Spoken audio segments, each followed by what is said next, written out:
Hi everyone, I hope you all are doing good. So आज हम बात करने जा रहे हैं राष्ट्रीय ई संगोष्ठी के विषय पर, जिसका मुख्य केंद्र है राष्ट्रीय शिक्षा नीति NEP 2020, एक समग्र दृष्टि। चलो शुरू करते हैं हम।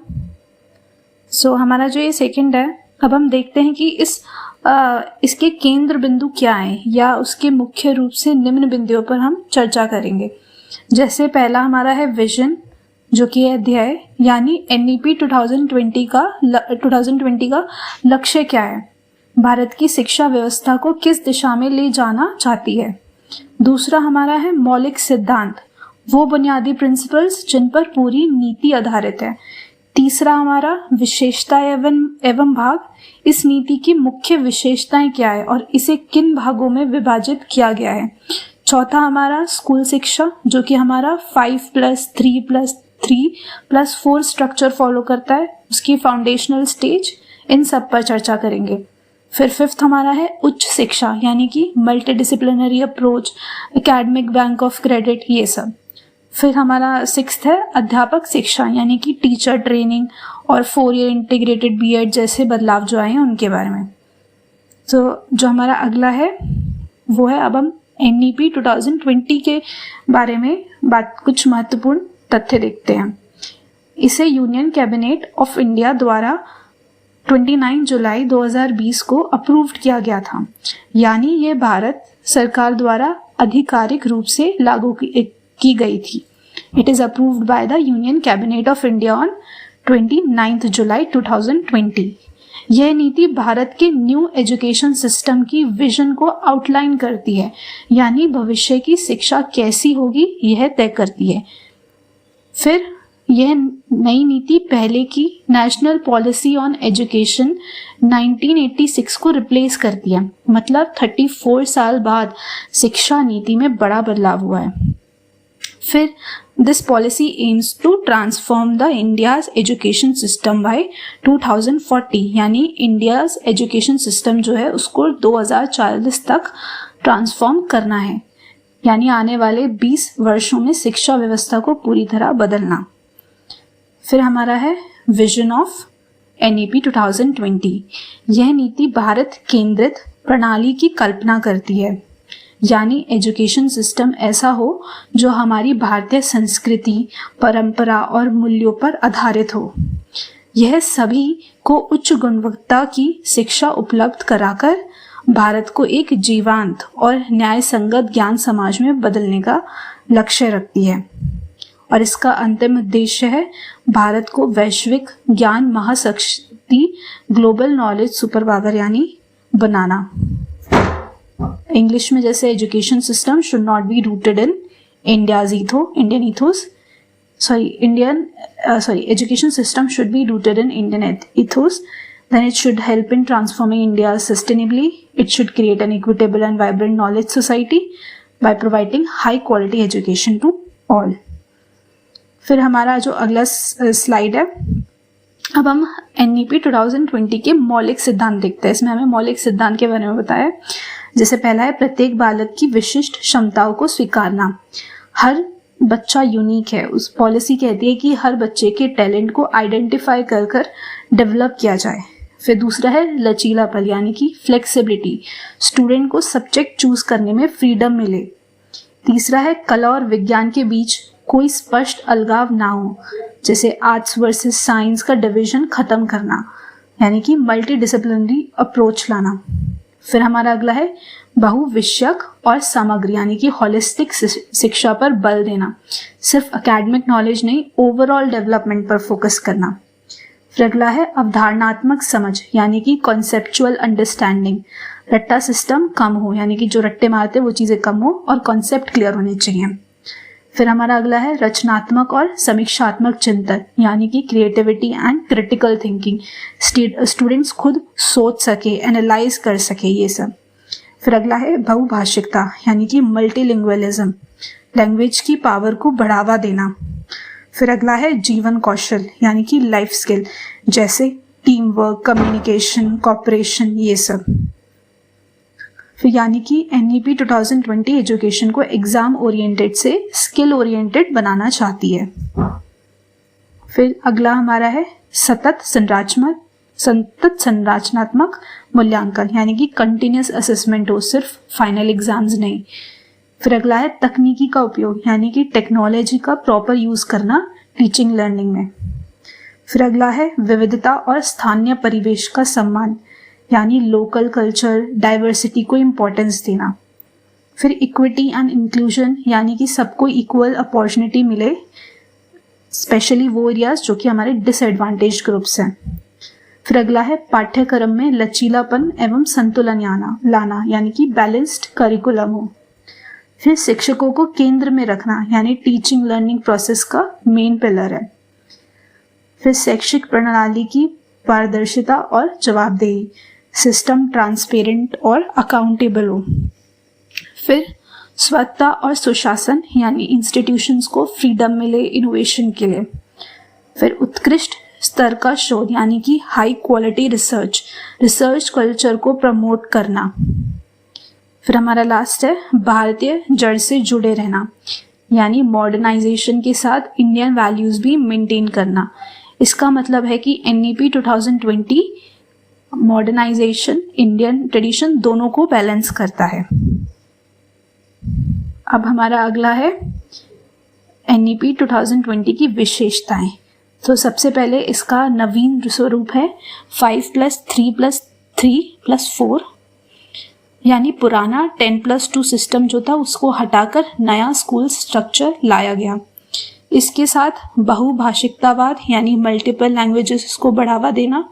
फिर बहुविषयक एवं समग्र शिक्षा, यानी स्टूडेंट्स किसी एक स्ट्रीम तक सीमित नहीं रहेंगे। फिर लचीलापन, यानी फ्लेक्सिबिलिटी, सब्जेक्ट चॉइस और एंट्री एग्जिट में फ्लेक्सिबिलिटी। फिर अगला है संरचनात्मक आकलन, यानी कंटिन्यूस असेसमेंट सिस्टम। फिर बहुप्रवेश एवं निकास के विकल्प, यानी हायर एजुकेशन में मल्टीपल एंट्री एग्जिट सिस्टम। फिर जीवन कौशल, यानी लाइफ स्किल्स पर जोर।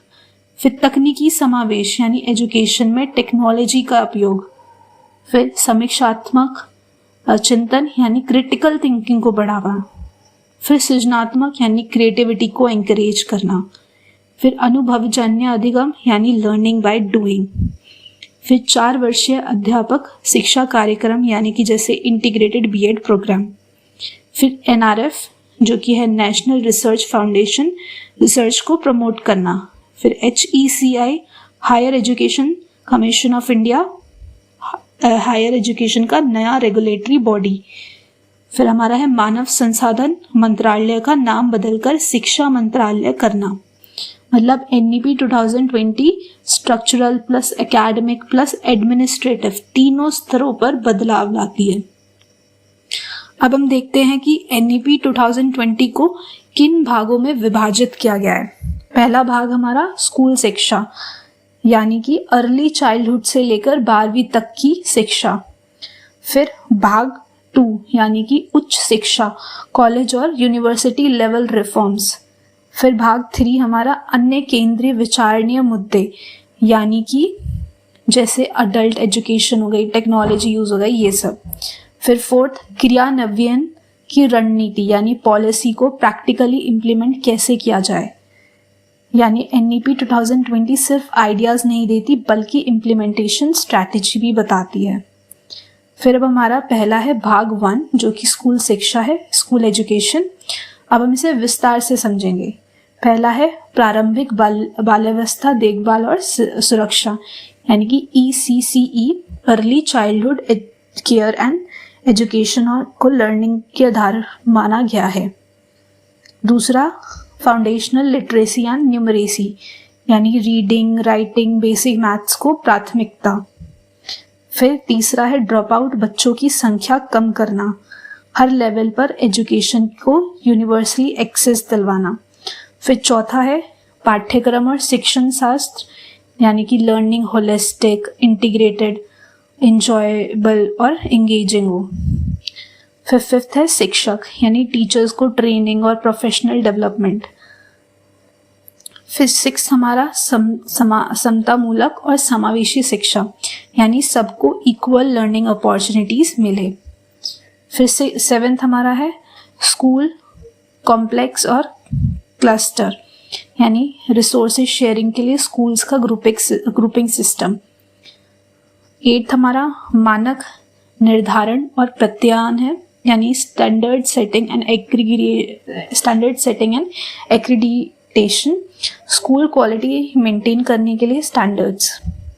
इस पार्ट का मेन फोकस है strong foundation plus inclusion plus quality school system बनाना। अब हमारा नेक्स्ट है भाग 2 जो कि है उच्च शिक्षा यानी कि हायर एजुकेशन। सो इसमें हमारा है गुणवत्तापूर्ण विश्वविद्यालय एवं महाविद्यालय। एनईपी 2020 भारतीय उच्च शिक्षा व्यवस्था को एक नया और भविष्य उन्मुख दृष्टिकोण देना चाहती है।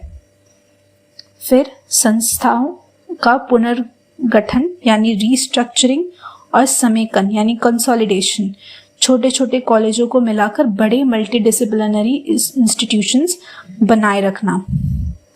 समग्र और बहुविषयक शिक्षा यानी स्टूडेंट्स आर्ट्स साइंस कॉमर्स का कॉम्बिनेशन ले सकेंगे। छात्रों के लिए उत्कृष्ट अधिगम वातावरण यानी लर्निंग एनवायरनमेंट इंगेजिंग और रिसर्च ओरिएंटेड हो। फिर प्रेरित सक्रिय और सक्षम संख्या यानी फैकल्टी डेवलपमेंट और ट्रेनिंग पर जोर। उच्च शिक्षा में समता और समावेश यानी हायर एजुकेशन सबके लिए एक्सेसिबल हो। फिर हमारा है अध्यापक शिक्षा यानी टीचर एजुकेशन रिफॉर्म्स जैसे 4 ईयर इंटीग्रेटेड बीएड। फिर व्यावसायिक शिक्षा का पुनः आकलन यानी री imaging vocational education, skill based education को स्ट्रेंथन करना।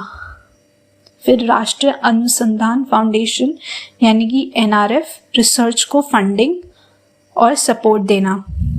फिर हमारा नियामक प्रणाली में आमूल परिवर्तन यानी सिंगल रेगुलेटर सिस्टम जैसे HECI के माध्यम से। फिर हमारा लास्ट है इसमें प्रभावी शासन और नेतृत्व, इंस्टीट्यूशंस को ऑटोनॉमी और अकाउंटेबिलिटी देना। ओवरऑल जो है हायर एजुकेशन को ग्लोबल स्टैंडर्ड पर ले जाने का प्रयास करा है। अब हम देखते हैं कुछ और महत्वपूर्ण क्षेत्र यानी अदर की एरियाज ऑफ फोकस। पहला है व्यावसायिक शिक्षा, स्कूल लेवल से ही वोकेशनल स्किल्स इंट्रोड्यूस करना। फिर प्रौढ़ शिक्षा और जीवन पर्यंत सीखना यानी एडल्ट एजुकेशन और लाइफ लॉन्ग लर्निंग को प्रमोट करना। फिर हमारा भारतीय भाषाओं, कला और संस्कृति का संवर्धन यानी इंडियन लैंग्वेजेस और कल्चर को स्ट्रेंथन करना। फिर प्रौद्योगिकी का उपयोग एवं एकीकरण यानी टेक्नोलॉजी को टीचिंग लर्निंग में इंटीग्रेट करना। फिर ऑनलाइन और डिजिटल शिक्षा यानी डिजिटल डिवाइड को कम करते हुए टेक्नोलॉजी का न्याय संगत उपयोग यानी NEP 2020 ट्रेडिशनल और डिजिटल दोनों एजुकेशन सिस्टम्स को बैलेंस करता है। फिर हमारा अगला भाग है 4 जो कि है क्रियान्वयन की रणनीति। पॉलिसी बनाना एक स्टेप है लेकिन उसका इम्प्लीमेंटेशन सबसे इम्पोर्टेंट है। सो इसमें अगला है हमारा केंद्रीय शिक्षा सलाहकार बोर्ड का सशक्तिकरण यानी कोऑर्डिनेशन और मॉनिटरिंग के लिए बोर्ड को स्ट्रेंथन करना। फिर है वित्त पोषण यानी सबके लिए वहनीय यानी अफोर्डेबल और गुणवत्तापूर्ण शिक्षा सुनिश्चित करना। फिर 27वां यानी कि कार्यान्वयन यानी step by step implementation strategies form करना। फिर प्रमुख संकेतकों की सूची यानी मॉनिटरिंग के लिए परफॉर्मेंस इंडिकेटर्स सेट करना।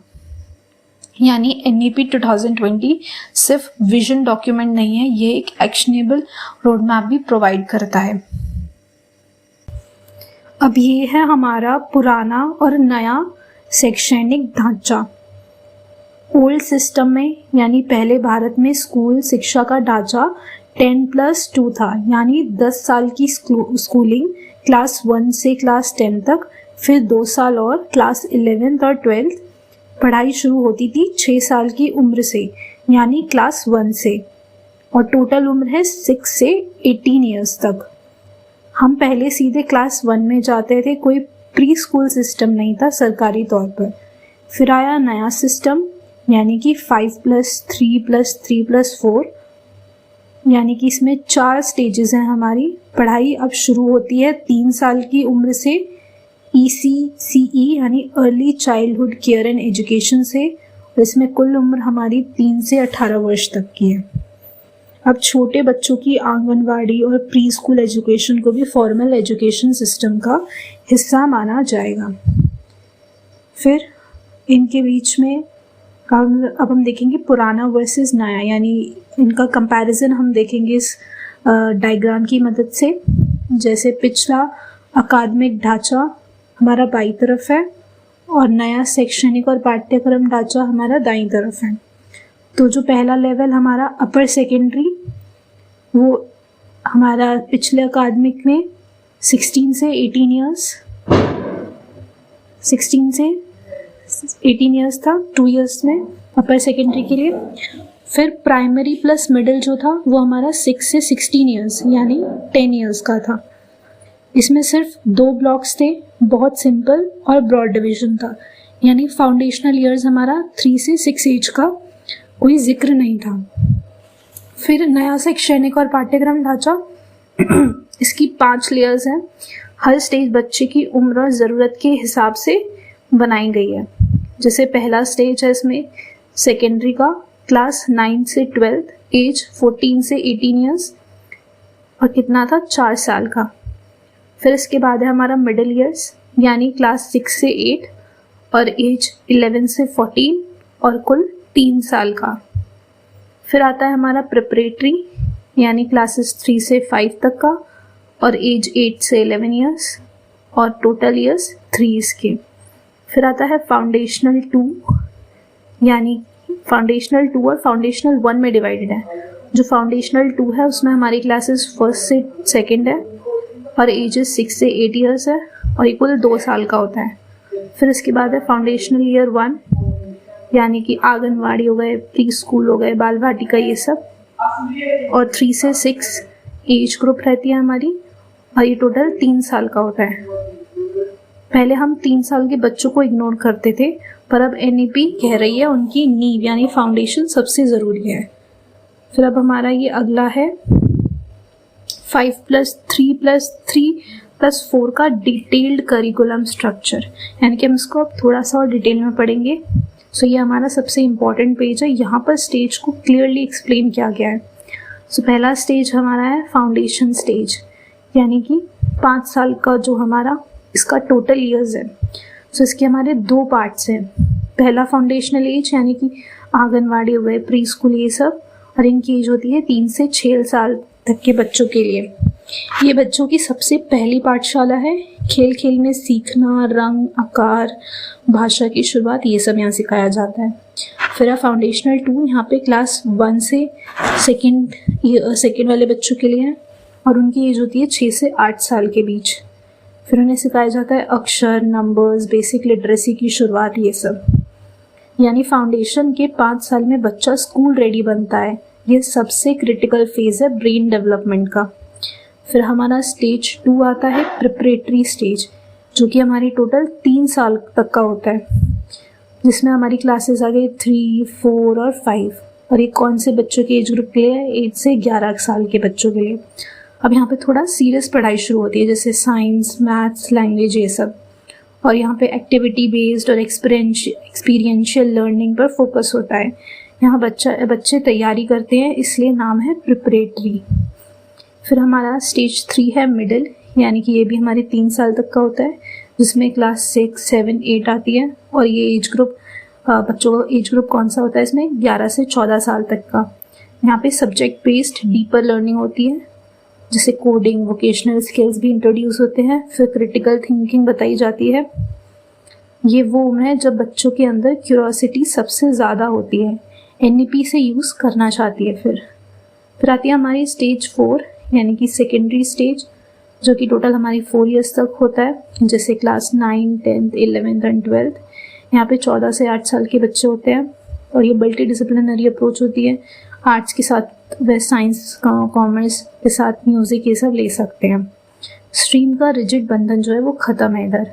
सो पहले एक बार साइंस लिया तो आर्ट्स नहीं ले सकते थे, अब NEP कहती है अपनी पसंद से सब्जेक्ट चुनो।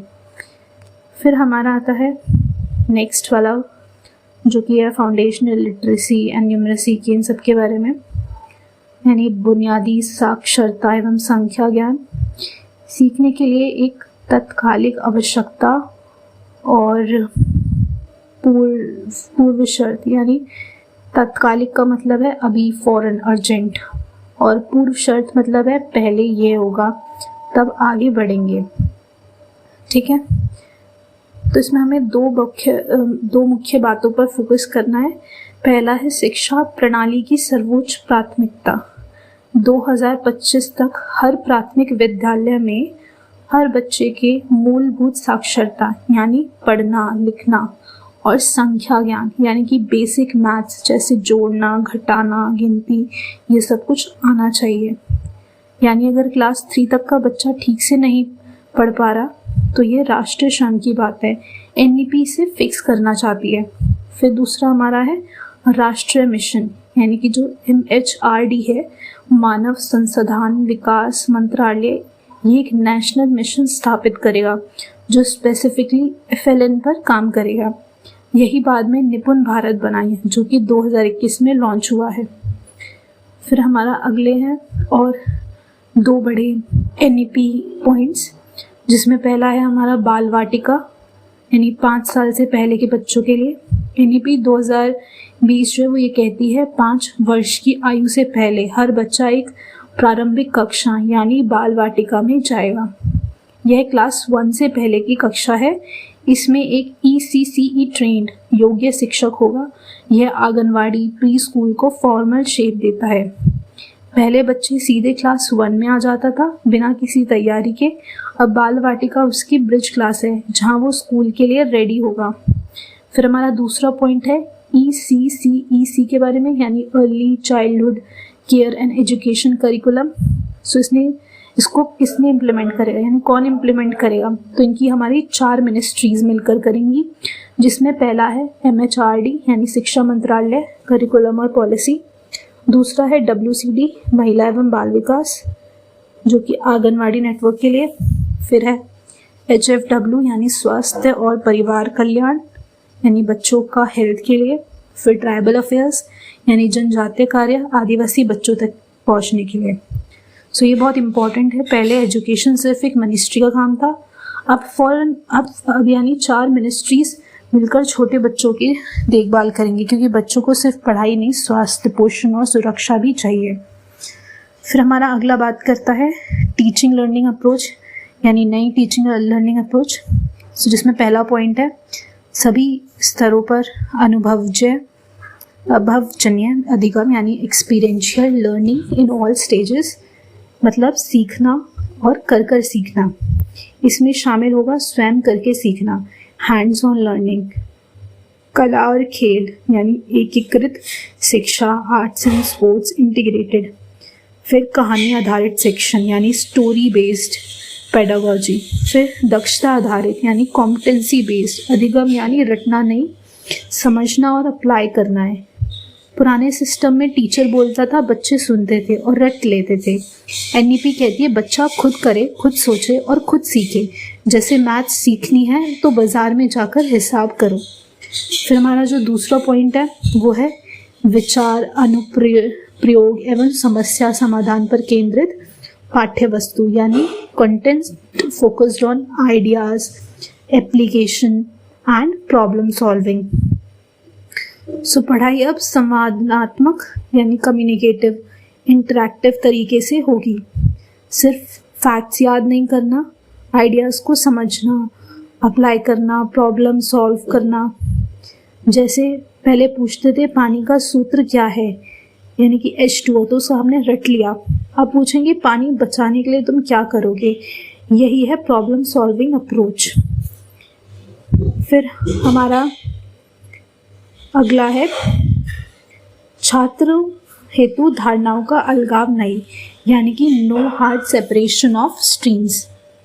मेन पॉइंट इसमें स्ट्रीम सिस्टम खत्म। बच्चे पुराने सिस्टम में क्या होता था, एक बार साइंस लिया तो आर्ट्स नहीं ले सकते, एक बार कॉमर्स लिया तो म्यूज़िक नहीं पढ़ सकते। NEP कहती है ये दीवारें तोड़ना है, यानी कि चीज़ें हमें ख़त्म करनी है। तो इसमें 3 बड़ी बातें हैं। जिसमें से पहला है लचीलापन यानी कि फ्लेक्सिबिलिटी मिलेगी। खासकर माध्यमिक विद्यालय यानी सेकेंडरी स्कूल में विद्यार्थी अपनी पसंद के सब्जेक्ट्स चुन सकेंगे। कोई रिजिड स्ट्रीम नहीं होगी, कोई श्रेणियां नहीं होंगी। दूसरी, पहले ये अलग अलग बॉक्सेस थे, पाठ्यक्रम वर्सेस अतिरिक्त पाठ्यक्रम, कला वर्सेस विज्ञान, मानविकी वर्सेस व्यावसायिक, एकेडमिक वर्सेस वोकेशनल। अब सब एक साथ पढ़ेंगे, यानी विज्ञान भी, मानविकी भी, गणित भी, भौतिक शिक्षा, कला और शिल्प, व्यावसायिक कौशल, वोकेशनल स्किल्स, ये सब। एक बच्चा फिजिक्स भी पढ़ेगा, तबला भी सीखेगा और कारपेंट्री भी करेगा। यही होलिस्टिक एजुकेशन है। फिर हमारा तीसरा है सेमेस्टर सिस्टम की तरफ बढ़ना। चारों स्टेजेस में सेमेस्टर या मॉड्यूलर सिस्टम अपनाया जा सकता है।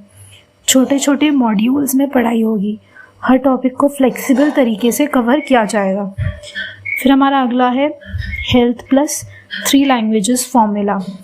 इसमें हमारा जो सबसे पहला पॉइंट है वो है न्यूट्रिशन एंड हेल्थ कार्ड से रिलेटेड।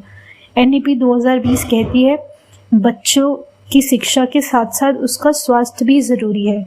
हर बच्चे का हेल्थ कार्ड बनेगा, रेगुलर हेल्थ चेकअप्स होंगे, पौष्टिक भोजन, न्यूट्रिशियस मील्स दिए जाएंगे, मानसिक स्वास्थ्य यानी मेंटल हेल्थ पर भी ध्यान दिया जाएगा। स्कूल में ट्रेन्ड काउंसलर्स होंगे, कम्युनिटी की भागीदारी यानी समाज भी स्कूल से जुड़ेगा। एक भूखा बच्चा पढ़ नहीं सकता, एक डरा हुआ बच्चा सीख नहीं सकता, इसलिए NEP ने हेल्थ को एजुकेशन का हिस्सा बनाया है। फिर हमारा सेकेंड पॉइंट है 3 लैंग्वेजेस फॉर्मूला। बच्चे 3 भाषाएं सीखेंगे और इनका चुनाव होगा राज्य की पसंद से, क्षेत्र की ज़रूरत से, छात्र की अपनी इच्छा से। 3 में से कम 2 भाषाएं भारतीय होनी ही चाहिए, यानी संस्कृत, तमिल, बंगाली, गुजराती, इन्हें बराबर सम्मान मिलेगा। सिर्फ हिंदी इंग्लिश नहीं होंगी, मतलब बाकी और लैंग्वेजेस भी होंगी। फिर हमारा अगला है 3 भाषाओं का विस्तार से डायग्राम। यानी ये डायग्राम बहुत क्लियरली समझाता है कि पहले जैसे फर्स्ट लैंग्वेज है मदर टंग और रीजनल लैंग्वेज, सभी बच्चों के लिए जो भाषा घर पर बोली जाती है, जिसमें बच्चे सबसे कंफर्टेबल है वो। अगर बच्चा तमिल घर पर बोलता है तो पहली भाषा तमिल होगी। यह रिसर्च प्रूवन है कि बच्चा अपनी मातृभाषा में सबसे तेज सीखता है। फिर सेकेंड लैंग्वेज यानी कि हमारी दूसरी भाषा, जैसे राज्य हिंदी भाषी राज्य यानी UP, MP, बिहार, ये सब। तो कोई अन्य भारतीय, तो दूसरी भाषा इनकी कोई अन्य भारतीय भाषा या फिर इंग्लिश होगी। अब जो नॉन हिंदी राज्य हैं जैसे तमिलनाडु, बंगाल, ये सब, तो यहाँ पे दूसरी भाषा हिंदी या फिर इंग्लिश। यानी एक तमिल बच्चा दूसरी भाषा में हिंदी सीखेगा और एक UP का बच्चा तमिल या बंगाली सीख सकता है। देश जुड़ेगा भाषाओं से। फिर हमारा थर्ड लैंग्वेज है तीसरी भाषा। जैसे राज्य अगर हमारा हिंदी भाषा राज्य है, इंग्लिश स्टेट्स लैंग्वेज है, तो तीसरी भाषा इंग्लिश या कोई मॉडर्न इंडियन लैंग्वेज होगी। अगर नॉन हिंदी राज्य यानी नॉन हिंदी स्टेट्स हैं तो इंग्लिश या कोई मॉडर्न इंडियन लैंग्वेज। तीसरी भाषा में फ्लेक्सिबिलिटी है, बच्चा संस्कृत, फ्रेंच या कोई भी इंडियन लैंग्वेज चुन सकता है। सो इनका तीनों भाषाओं का अगर हम सरल सारांश करें तो पहली भाषा हमारी माँ की भाषा यानी मदर टंग, दूसरी भाषा हमारी देश की भाषा या हिंदी हो गई या फिर कोई रीजनल लैंग्वेज, तीसरी भाषा दुनिया की भाषा यानी इंग्लिश या फिर कोई मॉडर्न इंडियन लैंग्वेज। फिर हमारा नेक्स्ट हमारा आ जाता है medium of instruction will be local और रीजनल लैंग्वेज। तो जहाँ तक संभव हो कम से कम ग्रेड 5 तक और बेहतर होगा कि ग्रेड 8 तक और उससे आगे तक भी पढ़ाई की भाषा होगी। घर की भाषा, मातृभाषा, स्थानीय भाषा या फिर क्षेत्रीय भाषा। अगर एक तमिल बच्चे को क्लास 1 से इंग्लिश में मैथ्स पढ़ाई जाती है तो वह मैथ्स सीखेगा या इंग्लिश सीखेगा, दोनों में कंफ्यूज हो जाएगा। इसलिए NEP कहती है पहले अपनी भाषा में समझो फिर दूसरी भाषाएं सीखो। और रिसर्च क्या कहती है, बच्चा अपनी मातृभाषा में 3 से 5 गुना तेजी से सीखता है। कॉन्सेप्ट्स पहले मातृभाषा में क्लियर होने चाहिए। ग्रेड 5 के बाद धीरे धीरे इंग्लिश, हिंदी मीडियम में शिफ्ट हो सकते हैं। फिर हमारा दूसरा पॉइंट है बैगलेस डेज यानी बस्ता रहित दिन। NEP 2020 कहती है साल भर में कुछ दिन ऐसे होंगे जब बच्चे बिना बस्ते के स्कूल आएंगे, उन दिनों क्या होगा, यानी उन दिनों क्या क्या चीज़ें कराई जाएंगी, जैसे कला हो गया, आर्ट, चित्रकारी, रंग, क्विज़ेस, पजल्स, खेल, स्पोर्ट्स, व्यावसायिक हस्तकलाएं, बुनाई, मिट्टी के बर्तन, बागवानी, ये सब। ये बहुत सारे प्यारे आइडिया हैं। अब हम सब जानते हैं बच्चे भारी बस्ते से थक जाते हैं। एनईपी कहती है कभी कभी बिना किताब की बहुत कुछ सीखा जा सकता है, खेलना भी, पढ़ाई, ये सब। फिर हमारा है करिकुलम कंटेंट को कम करना, यानी करिकुलम टू बी रिड्यूस्ड। हमें सबसे पहले प्रॉब्लम समझनी है। पुराने सिस्टम में क्या था, हर सब्जेक्ट में बहुत ज़्यादा कंटेंट, चैप्टर्स पर चैप्टर्स बच्चे रटते थे, उन्हें समझते नहीं थे। एग्ज़ाम में सब लिख देते थे, अगले दिन सब भूल जाते थे। एनईपी का सॉल्यूशन, 2 बड़े काम। सबसे पहला सिलेबस कम करना, हर विषय में विषय वस्तु यानी कंटेंट को कम की जाएगी, सिर्फ बुनियादी और ज़रूरत चीज़ें रखी जाएंगी। दूसरा, जो बच्चे उसे गहराई से पढ़ेंगे। पुराना तरीका यानी उसमें ज़्यादा टॉपिक्स थे तो उनको कम समझ आता था, अब नए तरीके में कम टॉपिक्स तो उससे गहरी समझ पड़ेगी। और पुराने तरीके में रटना होता था और नए तरीके में अब क्रिटिकल थिंकिंग हुई, यानी आलोचनात्मक चिंतन होगा। फिर अगला है, पुराने उसमें टीचर बताती थी और बच्चे सुनते थे, अब नए में क्या होगा, खोज आधारित, यानी कि वो इंक्वायरी करेंगे, डिस्कवरी बेस्ड होगा। ओल्ड सिस्टम में एक तरफा पढ़ाई होती थी, अब नए सिस्टम में चर्चा आधारित यानी डिस्कशन बेस्ड होगा। पुराने सिस्टम में फैक्ट्स को याद करते थे, अब नए सिस्टम में विश्लेषण आधारित होगा, यानी एनालिसिस बेस्ड। जैसे एग्जांपल, पहले हिस्ट्री में 50 बैटल्स यानी 50 बैटल्स की डेट्स रटवाते थे, अब एनईपी कहती है 5 बैटल्स को डीपली समझो कि वो क्यों हुई, क्या सीखा, आज क्या रेलेवेंस है। कम पढ़ो पर ज़्यादा समझना है। अब हम इस पेज में देखेंगे उच्च शिक्षा का पूरा स्ट्रक्चर एक साथ। यह पेज पिछले पेजेस का एक समरी और कुछ नई बातें भी हैं। तो जैसे हायर एजुकेशन का ये सभी प्रोग्राम्स का एक नज़र में हम देखते हैं। पहला जैसे 3 या 4 वर्षीय स्नातक यूजी, ये हमने भी एक्सप्लेन किया था। फिर 1 या 2 वर्षीय स्नातकोत्तर कार्यक्रम यानी कि पीजी, मास्टर्स डिग्री, ये सब ये भी एक्सप्लेन किया था। फिर अब हमारा ये जो 5 वर्षीय एकीकृत इंटीग्रेटेड कार्यक्रम है, इसमें बैचलर्स प्लस मास्टर्स एक साथ होंगे 5 साल में। अलग अलग करेंगे तो 3 + 2 यानी ऐसे 5 साल की जगह। और वैसे अगर देखें तो ये इंटीग्रेटेड हमारी 5 ईयर प्रोग्राम है। इसमें सब स्मूथली होगा और टाइम और एनर्जी दोनों बचेंगे। एग्जाम्पल जैसे बीए, एमए अलग अलग करने में एडमिशन, फीस, गैप ईयर का झंझट होता था। अब इंटीग्रेटेड में एक बार एडमिशन, 5 साल में दोनों हो जाएंगे। फिर पीएचडी के लिए इसमें नई शर्त है, जैसे योग्यता अगर मास्टर्स डिग्री है तो आप पीएचडी कर सकते हो, और 4 साल की बैचलर्स डिग्री है तो भी आप डायरेक्टली कर सकते हो, और अगर 3 साल की बैचलर्स डिग्री है तो तब नहीं कर सकते, उससे हमें सबसे पहले उसमें मास्टर्स करनी पड़ेगी, फिर उसके बाद पीएचडी। तो ये बहुत बड़ा बदलाव है। 4 साल की ग्रेजुएशन करने वाले को एमफिल की ज़रूरत नहीं, सीधे पीएचडी। फिर एमफिल अब इसमें बंद हो गया, एमफिल बंद हो गया है। और एमफिल एक एक्स्ट्रा डिग्री थी जो मास्टर्स और पीएचडी के बीच में थी। एनईपी ने कहा ये अननेसेसरी है, इसे हटाना है, और 4 साल की यूजी डिग्री इसकी जगह ले लेगी। ये 2023 से लागू हो चुका है। एमफिल ऑफिशियली बंद हो गया है भारत में। फिर अब हमारा अगला पेज है multiple entry and exit programme और एकेडमिक क्रेडिट बैंक के बारे में। इसमें जो पहला पॉइंट है वो है GER 50% का लक्ष्य 2035 तक। GER का फुल फॉर्म हमारा ग्रॉस एनरोलमेंट रेशियो है। 2035 तक हायर एजुकेशन में 50% नामांकन का लक्ष्य है। अभी भारत का GER लगभग 27 से 28% है, मतलब 100 में से सिर्फ 27 या 28 बच्चे कॉलेज जाते हैं। एनईपी चाहती है 2035 तक 50 बच्चे कॉलेज जाएं। इसके लिए ज़रूरी है कॉलेज सस्ता हो, एक्सेसिबल हो, फ्लेक्सिबल हो, तभी ज़्यादा बच्चे जाएंगे। फिर हमारा इसमें दूसरा पॉइंट है मल्टीपल एंट्री एग्जिट ऑप्शंस, यानी इसका जो बच्चे बीच में छोड़ना चाहे उसमें उन्हें सर्टिफिकेट, डिप्लोमा लेकर जा सकते हैं। जो वापस आना चाहे जहाँ छोड़ा है वहाँ से शुरू कर सकते हैं। फिर इसमें तीसरा पॉइंट है एकेडमिक क्रेडिट बैंक के बारे में। एकेडमिक क्रेडिट बैंक द्वारा प्राप्त क्रेडिट्स का स्थानांतरण किया जाएगा। ये कैसे काम करता है? जैसे बिल्कुल एक बैंक की तरह सोचो।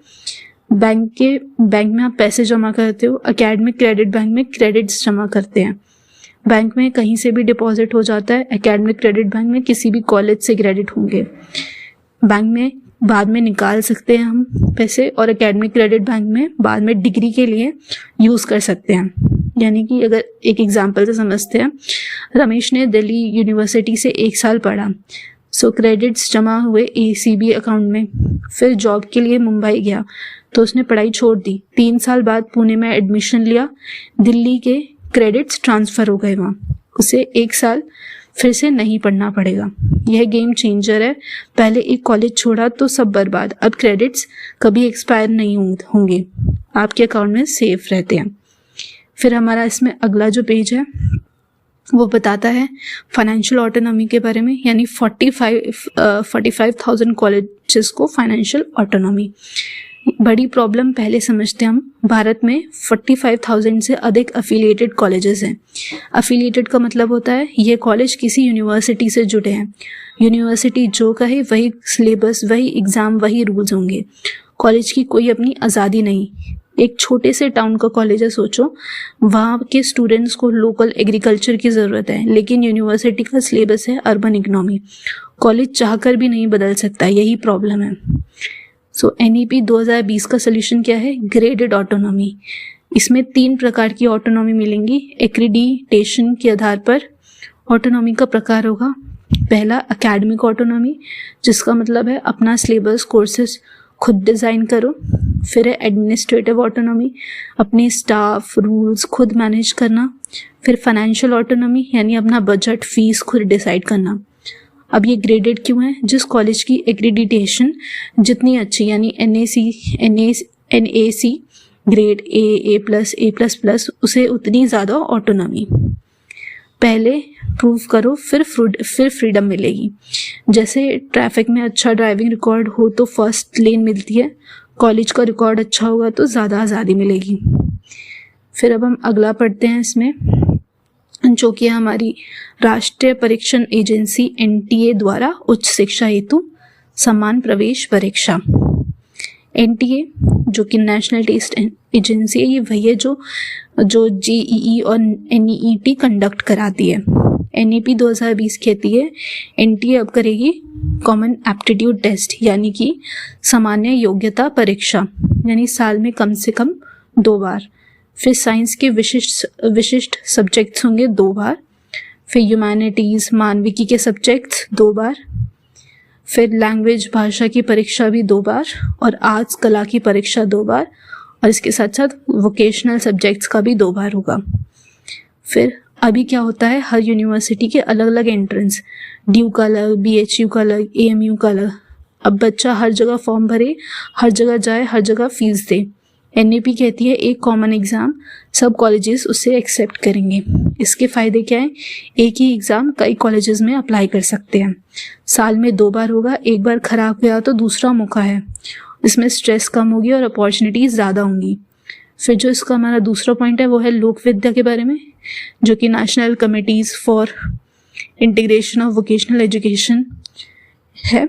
लोक विद्या क्या है कि भारत में परंपरागत रूप से विकसित महत्वपूर्ण व्यावसायिक ज्ञान, यानी वो नॉलेज जो पीढ़ी दर पीढ़ी चली आ रही है, जैसे कुम्हार का मिट्टी का काम, बुनकर की कला, आयुर्वेदिक जड़ी बूटी का ज्ञान, लोक चित्रकला, मधुबनी, वॉडली, ये सब, बढ़ई, लोहार का हुनर। तो NEP क्या करेगी? NCIVE national committee for integration of vocational education बनेगा। यह सब ट्रेडिशनल नॉलेज को मेन स्ट्रीम एजुकेशन में लाएंगे।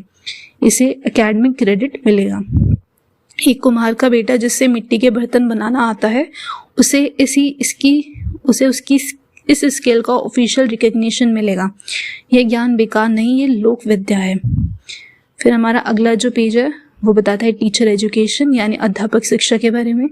टीचर्स को कैसे तैयार करेगी NEP? बच्चे, अब एक बात सोचना चाहिए हमें, NEP कितनी भी अच्छी हो, लागू कौन करेगा? टीचर, इसलिए है ना, तो टीचर करेगी, इसलिए टीचर एजुकेशन NEP का सबसे क्रिटिकल हिस्सा है।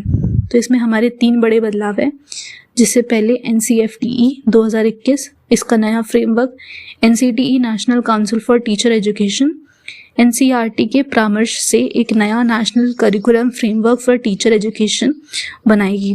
पुराना बीएड करिकुलम आउटडेटेड था, तो नया फ्रेमवर्क 21st सेंचुरी टीचिंग के लिए होगा। टेक्नोलॉजी, इंक्लूजन, क्रिटिकल थिंकिंग ये सब शामिल होगा। फिर 2030 तक मिनिमल क्वालिफिकेशन बदलेगी, यानी 2030 तक शिक्षक बनने के लिए न्यूनतम योग्यता होगी 4 वर्षीय एकीकृत बीएड डिग्री। पुराने सिस्टम में ग्रेजुएशन करो 3 साल, फिर बीएड करो 2 साल, यानी कि 5 साल टोटल। दोनों अलग अलग, कोई कनेक्शन नहीं। नई सिस्टम यानी होगा कि 4 साल का integrated B Ed, subject knowledge plus teaching skills एक साथ, ज़्यादा फोकस्ड और ज़्यादा प्रैक्टिकल।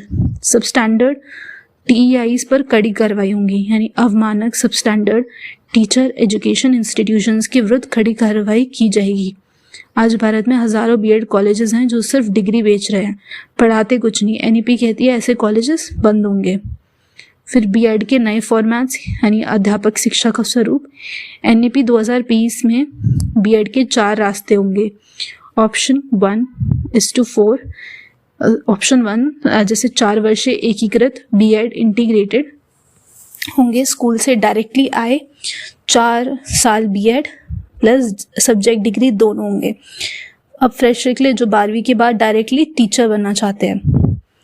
फिर ऑप्शन 2 होंगे शिक्षा एवं संस्कृत में 4 वर्षीय एकीकृत बहुविषयक बीएड, यानी इंटीग्रेटेड मल्टीडिसिप्लिनरी बीएड, यानी कि dual degree, Sanskrit plus education हो गया, ये दोनों साथ में। Traditional knowledge plus modern teaching methods, ये स्पेशली उन लोगों के लिए जो संस्कृत और इंडियन कल्चर को आगे बढ़ाना चाहते हैं। अब उसमें हमारे ऑप्शन 3 और 4 भी दे रखे हैं बॉक्स में। अगर पहले से डिग्री है तो बीएड कितने साल का होने वाला है।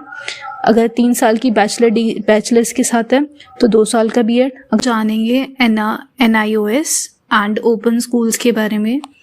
ग्रेड 3, 5 और 8 के लिए ओपन स्कूल कोर्सेज। तो सबसे पहली बात कि NIOS क्या है। ये national institute of open schooling है। जो बच्चे रेगुलर स्कूल नहीं जा सकते, ये उनके लिए है। NEP 2020 में NIOS का विस्तार अब हम देखेंगे। NIOS और स्टेट ओपन स्कूल्स अब ऑफर करेंगी पहला ABC लेवल्स, जैसे A लेवल पर क्लास 3 के बराबर होगी, जो लेवल B होगा वो क्लास 5 के बराबर होगा, और जो C लेवल होगा वो क्लास 8 के बराबर होगा। फिर उसके बाद सेकेंडरी एजुकेशन प्रोग्राम्स हैं इसमें, जैसे क्लास 10th के बराबर सर्टिफिकेट और क्लास 12th के बराबर सर्टिफिकेट। जो बच्चे बीच में पढ़ाई छोड़ गए हैं वह वापस आ सकते हैं। फिर हमारा तीसरा है vocational plus adult literacy programmes, जैसे व्यावसायिक शिक्षा, कुकिंग, टेलरिंग, इलेक्ट्रिकल, प्लम्बिंग, ये सब। फिर व्यापक साक्षरता, बड़े जो पढ़ नहीं सके उनके लिए। फिर जीवन संवर्धन कार्यक्रम, यानी लाइफ इनरिचमेंट प्रोग्राम्स, किसके लिए? प्रैक्टिकल लाइफ स्किल्स के लिए। सो ये बहुत ही इम्पोर्टेंट है। भारत में लाखों बच्चे बीच में स्कूल छोड़ देते हैं, गरीबी की वजह से, काम की वजह से, इन सब की वजह से। फिर NEP कहती है कोई भी बच्चा हमेशा के लिए सिस्टम से बाहर नहीं होगा, दरवाज़ा हमेशा उनके लिए खुला है। अब हम पढ़ेंगे दूसरा, जो कि है बोर्ड एग्ज़ाम्स और 360 डिग्री रिपोर्ट कार्ड के बारे में। यानी कि पहला पॉइंट इसमें है कि बोर्ड एग्ज़ाम का महत्व कम होगा, यानी बच्चे अपने मतलब बोर्ड एग्ज़ाम का नाम सुनते ही जो बच्चे हैं वो घर में टेंशन शुरू हो जाती है उनके दिमाग में। उसके साथ साथ माँ परेशान रहते हैं और पापा परेशान रहते हैं। सो NEP कहती है कि यही डर हमें ख़त्म करना है। सो NEP के बोर्ड एग्ज़ाम्स में ये 3 बड़े बदलाव आए हैं, जिसमें पहला भाग अगर हम देखें तो ऑब्जेक्टिव, यानी वस्तुनिष्ठ। इसका मतलब है कि MCQ टाइप होंगे क्वेश्चंस, यानी सोचकर सही जवाब चुनना है। फिर दूसरा हमारा डिस्क्रिप्टिव होगा, यानी वर्णनात्मक, जिसे वे अपने शब्दों में समझाएंगे, यानी सिर्फ रटकर लिखना काफ़ी नहीं होगा, समझकर एक्सप्रेस करना होगा। और ये साल में 2 बार एग्ज़ाम्स होंगे, एक बार फेल हुए तो दूसरा मौका मिलेगा उसी साल। स्ट्रेस कम होगा और बेस्ट स्कोर काउंट होगा। एक एग्ज़ाम में एक बुरा दिन आया और पूरा साल बर्बाद नहीं होगा अब। और फिर अब हमारा है, इसमें रोट लर्निंग नहीं होगी, यानी कि ये नॉलेज एप्लीकेशन। बोर्ड एग्ज़ाम में पूछा जाएगा ये कॉन्सेप्ट रियल लाइफ में कैसे काम करता है। रटना नहीं है, समझना और लगन लगनी बहुत ज़रूरी है। फिर हमारा दूसरा पॉइंट है 360 डिग्री होलिस्टिक रिपोर्ट कार्ड। यानी पुराना रिपोर्ट कार्ड क्या था कि सिर्फ मार्क्स, जैसे मैथ्स में 85, साइंस में 72, हिंदी में 90, बस ऐसे शो होता था। अब नया रिपोर्ट कार्ड जो है वो 360 डिग्री रिपोर्ट कार्ड बताएगा कि क्या असेस होगा, जैसे सब्जेक्ट के मार्क्स, उसमें क्या क्या एकेडमिक परफॉर्मेंस, फिर दूसरा क्या असेस होगा, स्किल्स होंगी जैसे क्रिएटिविटी, आर्ट, म्यूज़िक, ये सब। फिर उसके बाद सोशल स्किल्स यानी टीम वर्क, कम्युनिकेशन, ये सब। फिर फिजिकल हेल्थ यानी स्पोर्ट्स, फिटनेस। फिर क्रिटिकल थिंकिंग जैसे प्रॉब्लम सॉल्विंग एबिलिटी, ये सब। फिर वैल्यूज़ होंगी जैसे ऑनेस्टी, एम्पैथी, ये सारी चीज़ें। अब एक बच्चा मैथ्स में कमज़ोर है लेकिन ड्राइंग में बहुत अच्छा है, तो पुराने सिस्टम में वो एवरेज स्टूडेंट था। नए सिस्टम में उसकी असली टैलेंट भी रिकॉर्ड होगी और सेलिब्रेट होगी। और अब इसमें 4 नए इंपॉर्टेंट पॉइंट्स हैं, वो हम देखेंगे। जैसे पहला पॉइंट है हमारा NCERT बनाएगा नया फ्रेमवर्क, यानी कि NCPFECCE। इसका फुल फॉर्म है हमारा national curricular and pedagogical framework for early childhood care and education. ये 0 से 8 साल के बच्चों के लिए है। NCERT इसे डेवलप करेगा। इसमें होगा कि क्या पढ़ाए, कैसे पढ़ाए, किस उम्र में क्या ज़रूरी है। यानी आंगनवाड़ी से लेके क्लास 2 तक एक scientific research based programme framework होगा। अब आंगनवाड़ी वर्कर को भी पता होगा 4 साल के बच्चे को कैसे ठीक से पढ़ाएं। फिर हमारा इसमें दूसरा पॉइंट है क्लास 6 से कोडिंग शुरू। क्लास 6 और उसके आगे के सभी छात्रों को कोडिंग सिखाई जाएगी 21वीं सदी के स्किल के रूप में। बच्चे आज की दुनिया में कोडिंग वही है जो 50 साल पहले इंग्लिश थी, एक ज़रूरी भाषा। NEP कह रही है हर बच्चे को बेसिक कोडिंग आनी चाहिए, चाहे वे डॉक्टर हो या आर्टिस्ट।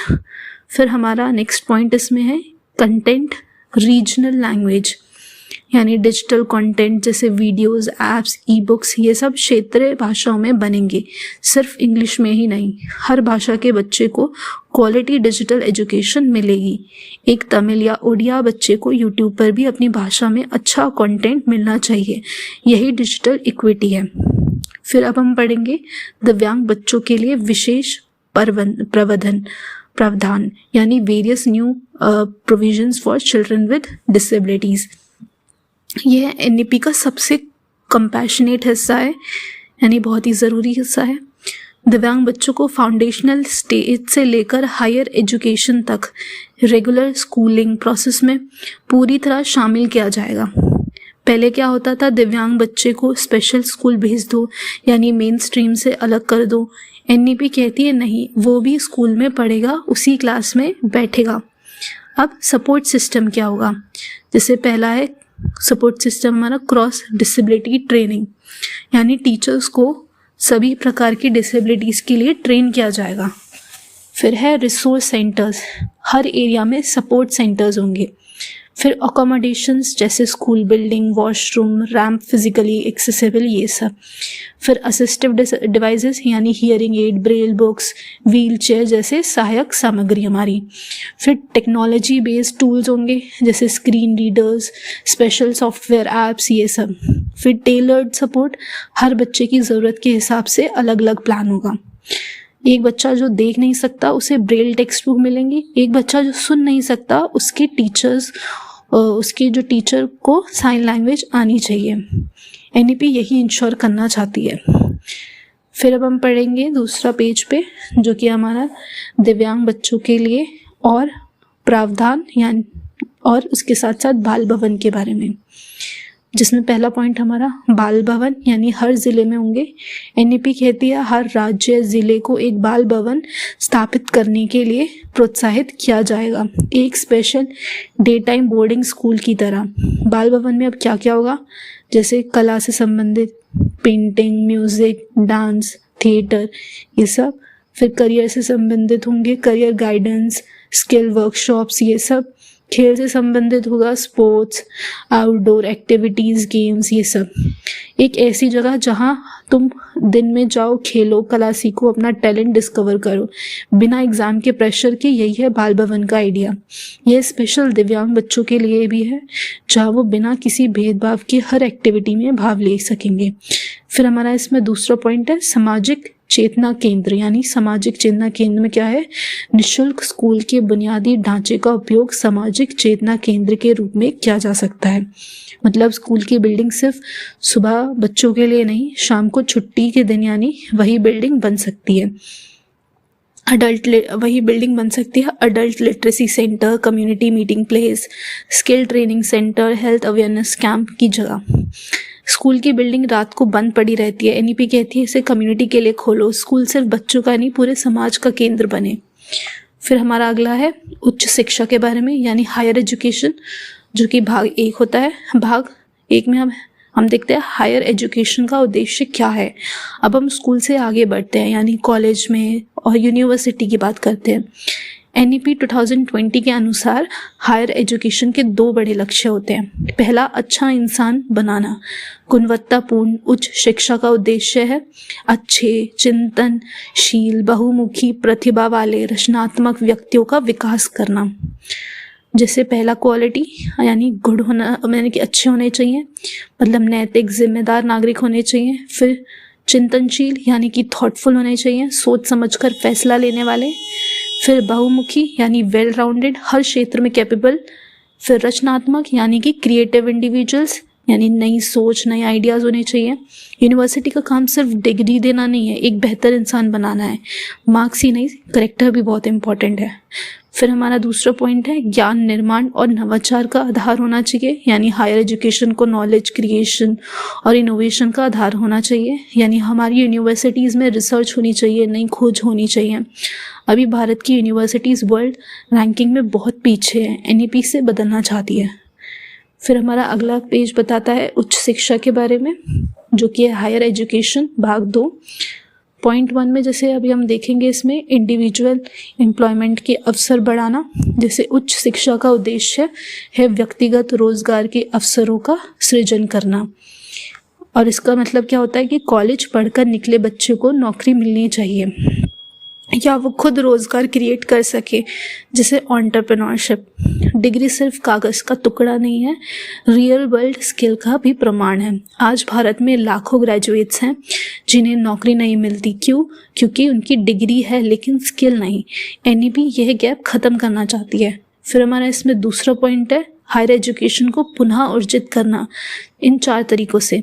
री एनर्जाइजिंग ऑफ हायर एजुकेशन, यानी एच यानी हायर एजुकेशन को नई जान देना। कैसे देंगे आप? पहला, मल्टी डिसिप्लिनरी यूनिवर्सिटीज़ और कॉलेजेस से।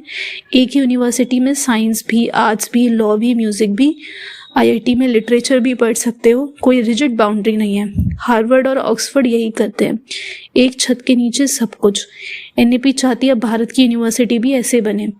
फिर सेकंड है हमारा है अंडर ग्रेजुएट एजुकेशन को मजबूत बनाना, जैसे बीए, बीएससी, बीकॉम, इन्हें सीरियस और क्वालिटी फोकस्ड बनाना। फिर इसमें है 4 ईयर अंडर ग्रेजुएट प्रोग्राम जो अब लागू हो चुके हैं। फिर हमारा इसमें थर्ड, फैकल्टी ऑटोनॉमी, यानी शिक्षकों को आज़ादी, प्रोफेसर्स को खुद डिसाइड करने दो क्या पढ़ाए, कैसे पढ़ाएं, और ब्यूरोक्रेसी ख़त्म करनी होगी। फिर इंस्टीट्यूशनल ऑटोनॉमी, यानी संस्थाओं को स्वतंत्रता, यानी कॉलेजेस, यूनिवर्सिटी खुद अपने डिसीजंस ले, सरकारी इंटरफेरेंस कम हो। अब हम पढ़ेंगे अगला, जो कि है 3 टाइप्स ऑफ HEIs, यानी हायर एजुकेशन इंस्टीट्यूशंस के 3 प्रकार। अब इस पिरामिड को देखो ऊपर से नीचे। एनईपी 2020 ने HEIs यानी हायर एजुकेशन इंस्टीट्यूशंस को 3 कैटेगरीज में बांटा है, जिसमें पहला है हमारा रिसर्च इन यूनिवर्सिटीज़, सबसे ऊपर एपेक्स पे। यहाँ पढ़ाई प्लस रिसर्च दोनों होंगे, यानी नई डिस्कवरीज, इनोवेशंस, PhD प्रोग्राम्स। और वर्ल्ड क्लास रिसर्च आउटपुट भी, जैसे IIT, ISC, ये इंस्टीट्यूशन सिर्फ पढ़ाते नहीं, नया ज्ञान बनाते हैं, दुनिया की प्रॉब्लम्स के सॉल्यूशंस यहाँ निकलते हैं। फिर हमारा दूसरा है टीचिंग यूनिवर्सिटीज़। बीच में मुख्य काम है क्वालिटी टीचिंग, रिसर्च कम, लेकिन अंडर ग्रेजुएट और पोस्ट ग्रेजुएट पढ़ाई एक्सेलेंट, ज़्यादा स्टूडेंट्स तक पहुंच होती है। हर यूनिवर्सिटी को IIT नहीं बनना, कुछ यूनिवर्सिटीज़ का काम है अच्छे टीचर्स बने, अच्छा पढ़ाएं, ये भी उतना ही ज़रूरी है। फिर तीसरा है ऑटोनॉमस कॉलेज, आधार बेस, सबसे ज़्यादा संख्या में होंगे। ऑटोनॉमस यानी खुद के करिकुलम डिसाइड करने की फ्रीडम, लोकल नीड्स के हिसाब से कोर्सेज होंगे। अभी ज़्यादातर कॉलेज किसी यूनिवर्सिटी से एफिलिएटेड है, यूनिवर्सिटी जो बोले वही पढ़ाना होता है। NEP कहती है कॉलेजेस को ऑटोनॉमी दो, वह खुद तय करेंगे। फिर हमारा इसमें स्पेशल मेंशन है MERUS के बारे में, यानी बहुविषयक शिक्षा एवं शोध विश्वविद्यालय के बारे में। इसका MERU का फुल फॉर्म है multi disciplinary education and research universities. IIT, IIM की तरह आदर्श सार्वजनिक विश्वविद्यालय यानी मॉडल पब्लिक यूनिवर्सिटीज़। एक ही कैंपस पर engineering, arts, laws, medicine, music, ये सब, और इसमें होलिस्टिक होगा, रिसर्च फोकस्ड होंगे और वर्ल्ड रैंकिंग में compete कर सकेंगे। ये भारत का सपना है, एक ऐसी यूनिवर्सिटी जो हार्वर्ड और ऑक्सफोर्ड को टक्कर दे सके। फिर हमारा अगला पेज बताता है 3 या 4 वर्षीय स्नातक कार्यक्रम यानी अंडर ग्रेजुएट डिग्री का नया स्ट्रक्चर। ये सबसे बड़ा बदलाव है हायर एजुकेशन में। पहले क्या होता था, एक बार BA में एडमिशन लिया, 3 साल पूरे करो तभी डिग्री मिलेगी, बीच में छोड़ा तो कुछ नहीं मिला। NEP ने ये बदल दिया है। मल्टीपल एंट्री और एग्जिट सिस्टम होंगे, जिसमें अगर आपने 1 साल पूरा किया तो आपको उसका सर्टिफिकेट मिलेगा, 2 साल पूरे करे तो डिप्लोमा, 3 साल पूरे किए तो बैचलर डिग्री यानी स्नातक, और अगर 4 साल पूरे किए तो मल्टी डिसिप्लिनरी बैचलर्स डिग्री यानी बहुविषयक स्नातक उपाधि मिलेगी आपको। जैसे एक लड़की ने BSc में एडमिशन लिया, 1 साल बाद घर की सिचुएशन ख़राब हो गई, पढ़ाई छोड़नी पड़ी, पहले कुछ नहीं मिलता था, अब सर्टिफिकेट मिलेगा, 2 साल बाद वापस आई तो डिप्लोमा ले सकती है, 5 साल बाद वापस आई तो डिग्री पूरी कर सकती है।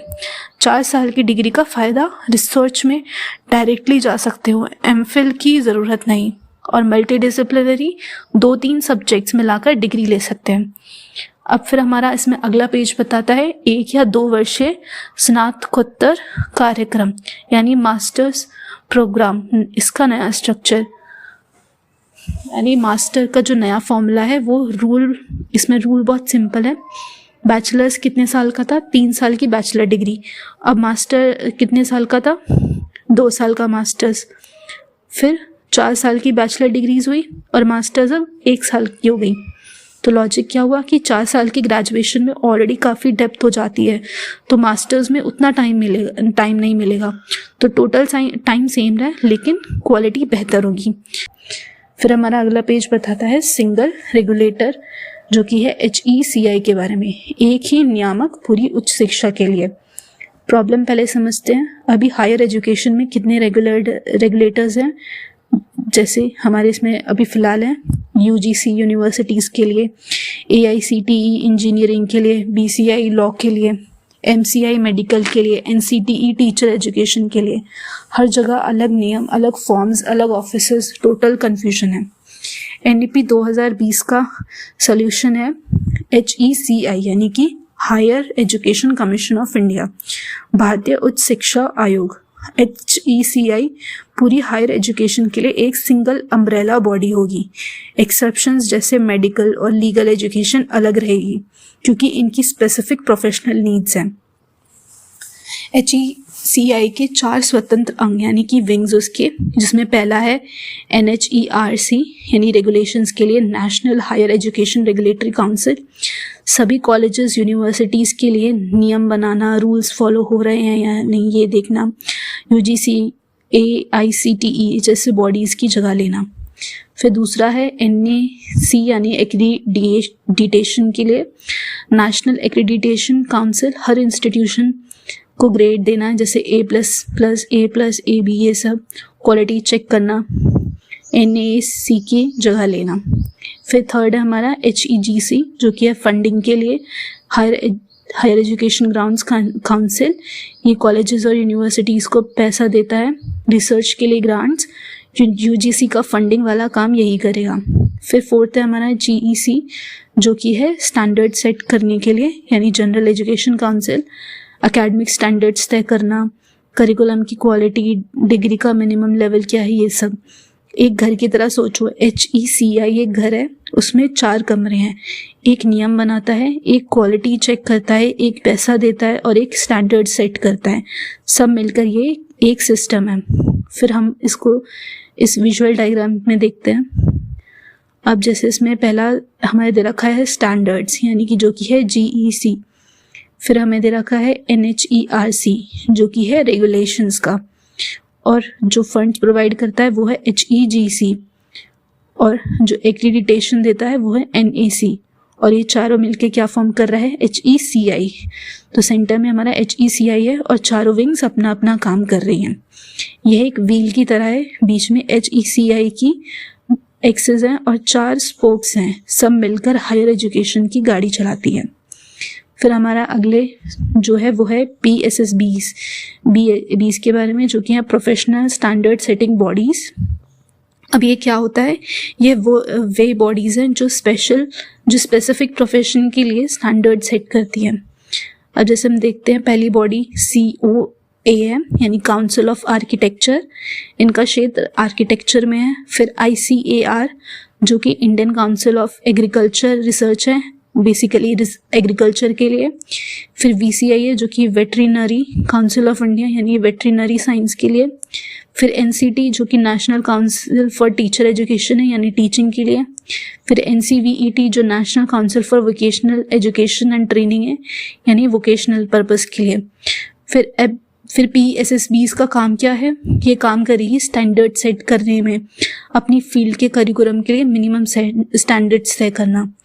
फिर दूसरा एकेडमिक स्टैंडर्ड्स को तय करना, उस प्रोफेशन में डिग्री का लेवल क्या हो ये।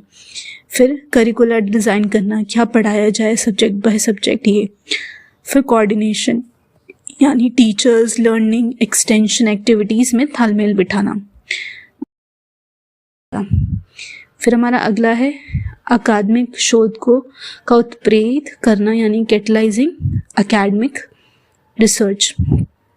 अब इसमें हम सबसे पहले एक प्रॉब्लम समझते हैं, एक सच्चाई जानते हैं कि हम भारत में रिसर्च बहुत कम है। वर्ल्ड रिसर्च आउटपुट में भारत का हिस्सा बहुत छोटा है। IITs है, IIMs है, लेकिन बाकी 45,000 कॉलेजेस में रिसर्च ना के बराबर है। क्यों? पैसा नहीं है, सिस्टम नहीं है, कल्चर भी नहीं है। और NEP 2020 का सोल्यूशन क्या है? नेशनल रिसर्च फाउंडेशन ने, राष्ट्रीय शोध फाउंडेशन जो है NRF के बारे में 3 बड़ी बातें हैं कि पहला, NRF की स्थापना होगी, एक राष्ट्रीय अनुसंधान फाउंडेशन NRF की स्थापना की जाएगी। यह एक डेडिकेटेड बॉडी होगी सिर्फ रिसर्च के लिए, स्कूल से लेकर यूनिवर्सिटी तक रिसर्च कल्चर बनेगा।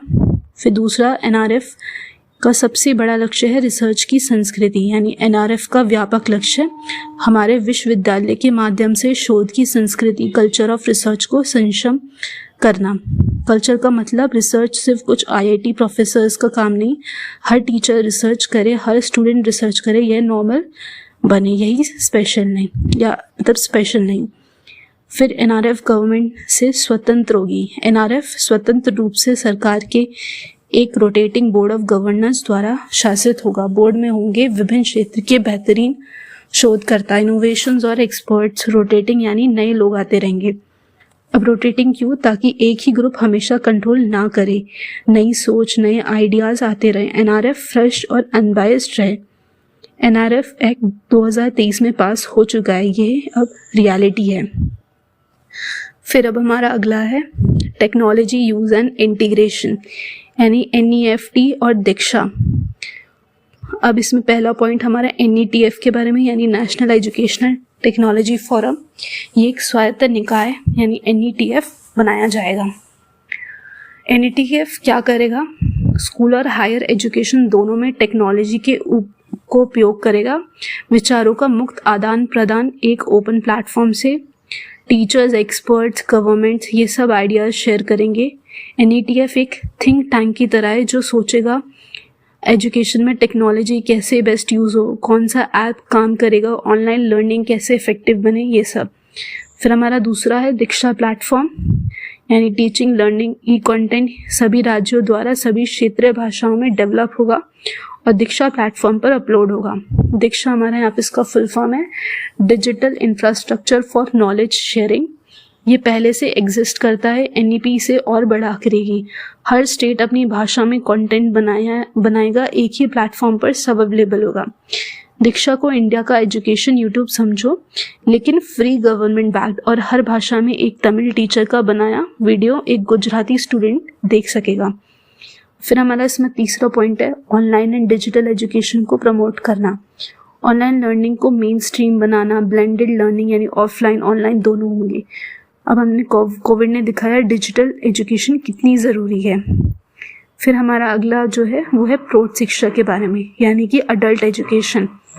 NEP 2020 सिर्फ बच्चों की नहीं, बड़ों की भी बात करती है। भारत में आज भी करोड़ों ऐसे लोग हैं जो बचपन में पढ़ नहीं पाए। NEP कहती है उनके लिए सभी दरवाज़ा खुला है। ये टेक बेस्ड अडल्ट लर्निंग होगी। इसमें क्या क्या मिलेगा? पहला, ऐप्स यानी मोबाइल पर लर्निंग ऐप्स होंगी। फिर ऑनलाइन कोर्सेज, मॉड्यूल्स घर बैठे पढ़ेंगे। सैटेलाइट टीवी चैनल्स होंगे, उपग्रह आधारित टीवी जहाँ इंटरनेट नहीं वहाँ भी होगा। फिर ऑनलाइन बुक्स जैसे फ्री डिजिटल बुक्स होंगी। ICT इक्विप्ड लाइब्रेरीज यानी कंप्यूटर, इंटरनेट से सुसज्जित पुस्तकालय होगा। फिर अडल्ट एजुकेशन सेंटर्स होंगे, यानी लोकल लेवल पर सेंटर्स। एक 45 साल की महिला जो कभी स्कूल नहीं गई वो अब टीवी चैनल से पढ़ना सीख सकती है, मोबाइल ऐप से गिनती सीख सकती है। NEP उनके लिए भी है। फिर अब हमारा अगला है प्रमोशन ऑफ इंडियन लैंग्वेजेस के बारे में। अब यहाँ पे बात करी गई है Indian institute of translation and interpretation के बारे में। अब भारतीय भाषाओं, पहले समझते कि भारतीय भाषाओं की ज़रूरत क्यों है। अब भारत में 22 शेड्यूल्ड लैंग्वेजेस है और सैकड़ों डायलेक्ट्स, लेकिन ज़्यादातर quality content, text book, research paper, technology सिर्फ इंग्लिश में है। एक तमिल या ओडिया बच्चा उस नॉलेज तक कैसे पहुंच सके? NEP 2020 के 2 बड़े कदम हैं हमारे यहाँ पे। पहला, हर क्षेत्र पर भारतीय भाषाओं का इंटीग्रेशन होगा। भारतीय भाषाओं के शिक्षण और अधिगम को स्कूल और हायर एजुकेशन के प्रत्येक स्तर के साथ एकीकृत करना ज़रूरी है। सिर्फ भाषा सब्जेक्ट के रूप में नहीं, बल्कि पढ़ाई के माध्यम के रूप में भी हर सब्जेक्ट अपनी भाषा में समझना होगा। दूसरा, IITI की स्थापना, यानी Indian institute of translation and interpretation, भारतीय अनुवाद और व्याख्या संस्थान। ये क्या करेगा? अब पहला काम ट्रांसलेशन का, मतलब इंग्लिश की बुक्स इंडियन लैंग्वेजेस में। दूसरा, इंटरप्रिटेशन का, यानी इंटरनेशनल कॉन्फ्रेंसेस में इंडियन लैंग्वेजेस होंगी। फिर तीसरा, संस्कृत को बढ़ावा, यानी संस्कृत और अन्य क्लासिकल लैंग्वेजेस को। फिर रिसर्च, यानी इंडियन लैंग्वेजेस पर एकेडमिक रिसर्च होगी। MIT का फिजिक्स टेक्स्ट बुक इंग्लिश में है, IIT उसे तमिल, बंगाली, मराठी में ट्रांसलेट करेगा। अब हर भाषा का बच्चा वर्ल्ड क्लास कंटेंट पढ़ सकेगा, भाषा रुकावट नहीं बनेगी। संस्कृत पर विशेष जोर होगा। संस्कृत यानी ज्ञान का सबसे बड़ा भंडार है। वेदास, उपनिषद, आयुर्वेद, मैथमेटिक्स, ये सब संस्कृत में।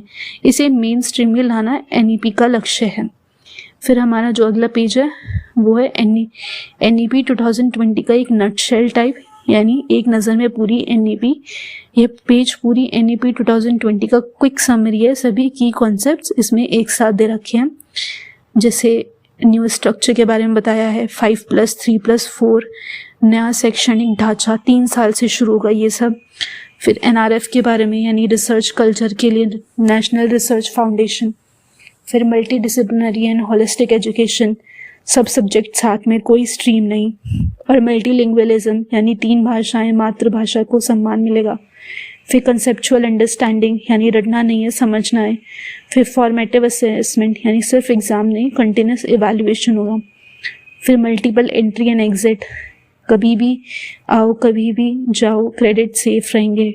और टेक्नोलॉजी इंटीग्रेशन होगा, यानी NETF, दीक्षा, ऑनलाइन लर्निंग, ये सब। फिर लाइफ स्किल्स, यानी प्रैक्टिकल स्किल्स रियल लाइफ के लिए होंगी। फिर क्रिटिकल थिंकिंग, सोचो, सवाल करो, एनालाइज करो, ये सब। फिर HECI यानी एक रेगुलेटर पूरी हायर एजुकेशन के लिए होगा। फिर HRD एजुकेशन मिनिस्ट्री यानी मिनिस्ट्री का नाम बदला, नई सोच। फिर 4 years इंटीग्रेटेड TE प्रोग्राम होगा यानी टीचर्स बनने के लिए 4 year की BEd। फिर एक्सपीरियंशियल लर्निंग यानी करके सीखना, hands on learning, real experience, ये सब। फिर हमारा अगला जो पेज है वो बताता है सारांश यानी कि जो इसका फाइनल है, जिसे इंग्लिश में दे रखा है adoption of multi disciplinary multilingualism and constructivist approach, Sanskrit knowledge system integration, technology use and integration in all disciplines and at all levels of education will be a step towards making India global super power. यही हिंदी में लिखा हुआ है। शिक्षा के सभी स्तरों पर एवं सभी विषयों में समग्र एवं बहुविषयक शिक्षा, बहुभाषिकता, रचनावादी उपागम, संस्कृत ज्ञान प्रणाली समावेश तथा तकनीकी प्रयोग एवं एकीकरण को आगीकृत करना इस नीति अनुसार भारत को वैश्विक महाशक्ति बनाने की ओर एक पहल होगी। अब इसके 5 बड़े पिलर्स जो भारत को सुपर पावर बनाएंगे, जिसमें पहला है मल्टी डिसिप्लिनरी यानी कि बहुविषयक, जैसे साइंस, आर्ट्स, वोकेशनल, म्यूजिक, ये सब एक साथ। एक इंजीनियर जो कविता भी लिखे वो बेटर प्रॉब्लम सॉल्वर है। फिर दूसरा मल्टीलिंगुअलिज्म यानी बहुभाषिकता, मातृभाषा प्लस भारतीय भाषाएं प्लस इंग्लिश। भाषा ज्ञान का द्वार है, जितनी भाषाएं उतना ही ज़्यादा ज्ञान। फिर तीसरा कंस्ट्रक्टिविस्ट अप्रोच यानी रचनावादी उपागम, बच्चा खुद नॉलेज कंस्ट्रक्ट करे, रटे नहीं, टीचर गाइड करे, बच्चा डिस्कवर करे। फिर चौथा संस्कृत नॉलेज सिस्टम, हमारी हजारों साल पुरानी विजडम को मॉडर्न एजुकेशन से जोड़ना, भारत का पास्ट भारत का फ्यूचर बनेगा। फिर पांचवा टेक्नोलॉजी इंटीग्रेशन यानी दीक्षा, NETF, online learning, coding from class 6 होगी, यानी 21वीं सदी की शिक्षा 21वीं सदी के टूल से। सो अब यही है पूरा NEP 2020 का सारांश। आई होप आप सबको ये समझ आ गया होगा। तो धन्यवाद। अगर वीडियो पसंद आया तो लाइक, शेयर एंड सब्सक्राइब। कोई भी डाउट होगा तो कमेंट सेक्शन में बता देना। Bye bye, take care.